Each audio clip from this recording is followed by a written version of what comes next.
Welcome to my channel.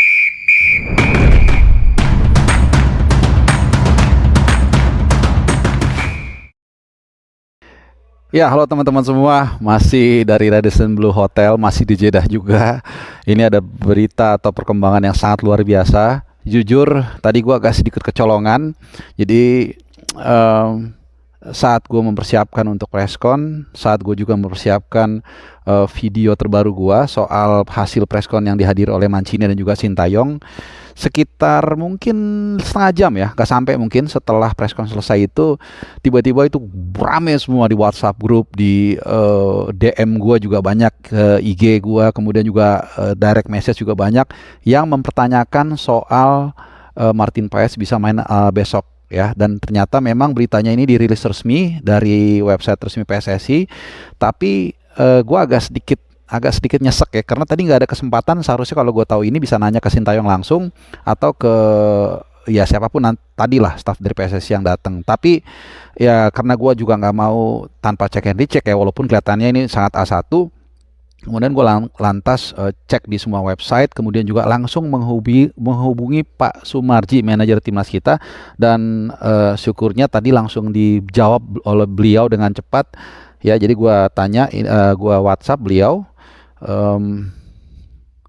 tanya seperti ini, izin Pak, apakah benar informasi soal Paes bisa main besok? Paes bisa main. Nah jelas ya, ini dari info A1 ya, dari Pak Sumarji langsung, jadi besok bisa main. Nah, sedikit gue mau cerita ya soal fenomena perjalanan Martin Paes yang akhirnya bisa, ini dalam kondisi ini ya masih ada beberapa wartawan dari Arab Saudi nih, mudah-mudahan mereka nggak dengar, walaupun sooner later mereka akan dengar. Jadi sebenarnya ini sudah sempat gue angkat nanti gue akan coba kasih thumbnailnya ya, soal peluang Martin Paes itu bisa main lawan Arab Saudi. Kenapa? Karena teman-teman semua ya, gue dapet konfirmasi dari CAS, ini langsung dari CAS ya, bahwa Martin Paes itu sebenarnya tanggal 15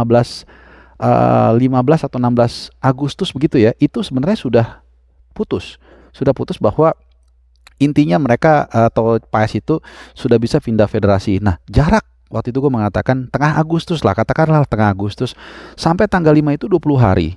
Nah, kalau kita ingat kasus beberapa waktu lalu ya, Tom Hai dan Ragnar kalau gue nggak salah, itu sebenarnya jaraknya itu gak sampai bahkan 2 minggu.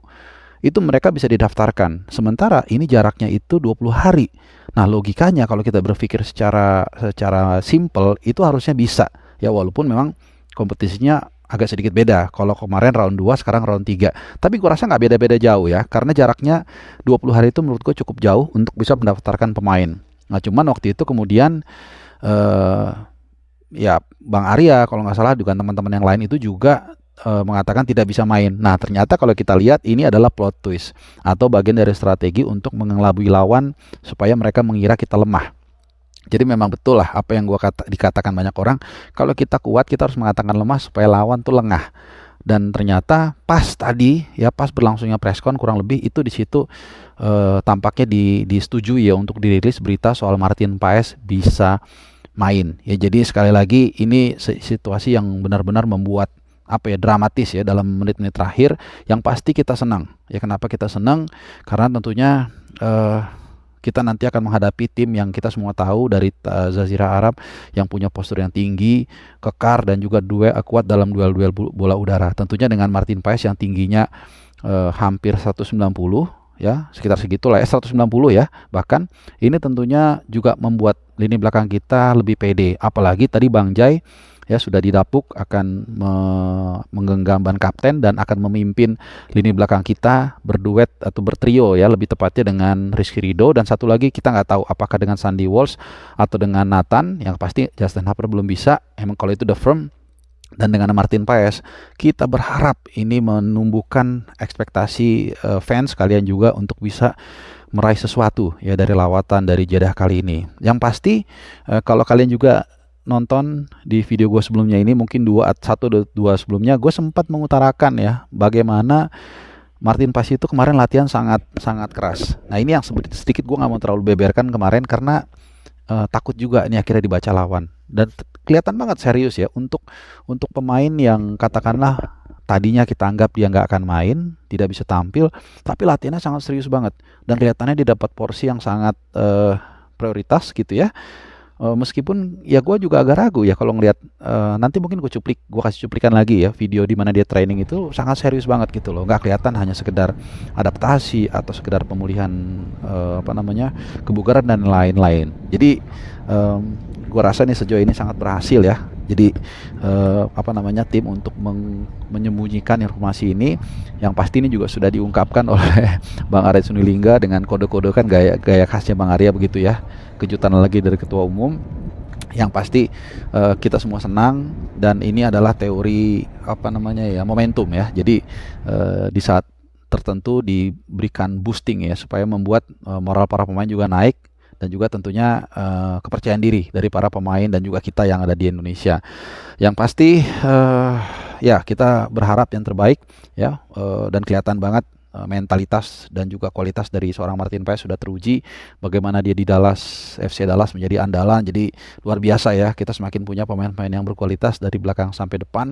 Tentunya kalau nanti kita bisa membawa minimal 1 poin dari lawatan perdana kali ini dari Jeddah, dan ini akan menjadi modal yang sangat luar biasa ketika kita nanti menghadapi Australia selang 5 hari di Gelora Bung Karno, yang tentunya juga gue akan kembali hadir di sana bersama teman-teman semua. Oke, jadi ini sudah resmi ya beritanya, bukan hoax, bukan kaleng-kaleng juga, bukan isu. Yang jelas ini kalau gue tadi sedikit kembali ya ke preskon yang berlangsung di sini nih ya, di tempat sini, bahkan di sini tempat duduk di sini di Mancini nih duduk nih.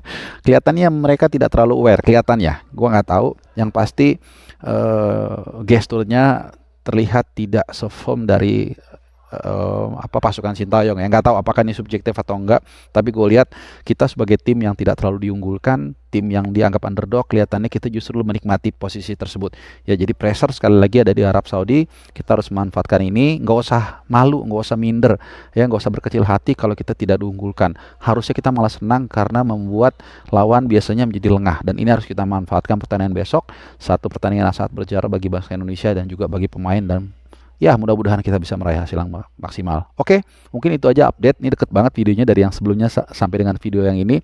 Karena sekali lagi tadi gue bilang, ketika gue membuat video soal preskon itu rame banget video soal atau informasi soal Martin Paes. Jadi gue bilang udahlah, gue beresin dulu video soal preskon, gue selesaiin dulu, baru langsung gue akan update video soal Martin Paes. Karena gue juga butuh konfirmasi langsung ya. Karena walaupun di website PSSI sudah ada, tapi ini lebih confirm lagi. Jadi selamat menikmati penampilan dari tim nasional kita yang digawangi atau dikawal nanti oleh Martin Paes, atau kalau bahasa Belandanya Martin Pas. Ya udahlah, nggak apa-apa, ini kan lidah Indonesia, yang penting kita tahu semua maksudnya siapa.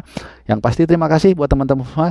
Jangan pernah nggak like dan subscribe, dan juga nggak nyalakan loncengnya, karena gue akan dalam 24 jam ke depan, bahkan 48 jam ke depan, akan terus mengupdate perkembangan tim nasional kita dari jantung palagan pertempuran Indonesia di kualifikasi Piala Dunia round ketiga, Piala Dunia 2026. Tentunya Indonesia, mudah-mudahan kita bisa menang dan bisa lolos ke Piala Dunia. Terima kasih teman-teman, dan seperti biasa gue berharap kalian yang akan baik semua. Sampai jumpa dan bye-bye.